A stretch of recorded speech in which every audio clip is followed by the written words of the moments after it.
Hey parents, Carmine here with your video review of XCOM 2.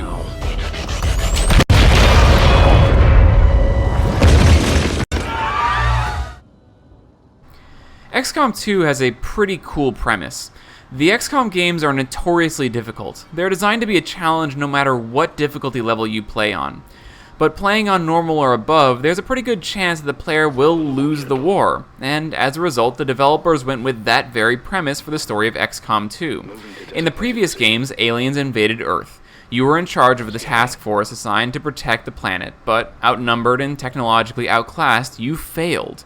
Humanity lost, and are now ruled by their allegedly benevolent alien overlords. In XCOM 2, you are rescued from alien captivity and brought back to try and correct your mistakes. You get one last chance to save humanity from the aliens. XCOM 2 is not a fast-paced, exciting game. It's space chess with aliens.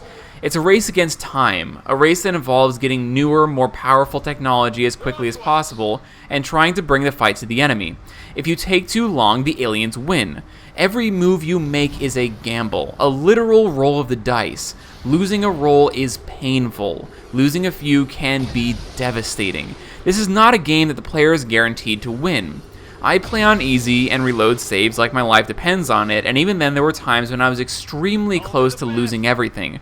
When your units are injured and unable to fight, when the enemy is closing in on completing the Avatar project, when humanity is crying out for your help and you only have a few units left to send, when defeat is standing at your doorstep asking you politely to invite it inside for a nice cup of tea, that's the time when laying it all on the line, when telling your sniper to take that 35% chance Hail Mary shot is so worth it, and when they make it, that sense of victory is glorious. But the tension increases exponentially when you customize your units to look like your friends and family. I find that an already difficult game becomes significantly more compelling when you have real emotional attachments to the characters. So ordering your best friends on suicide missions to save humanity is much more difficult. It's one of those things I've only ever been able to do in XCOM games, and I find the experience to be significantly more entertaining as a result. Aside from the fact that characters can be customized to smoke cigars, violence is the only factor in this game. The player will have access to a variety of weapons and equipment, but most of them do basically the same thing.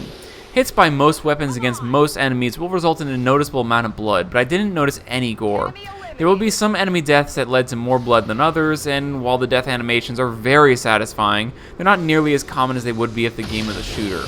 Keep in mind that this is a turn-based strategy game, a lot like chess. So much of my gameplay was spent analyzing my options and making careful, calculated moves. Violence tended to happen in waves, with quiet planning followed by quick and intense bursts of actions over 2 to 3 turns, returning to quiet soon afterwards. Like with the previous XCOM games, XCOM 2 is straightforward in its age rating.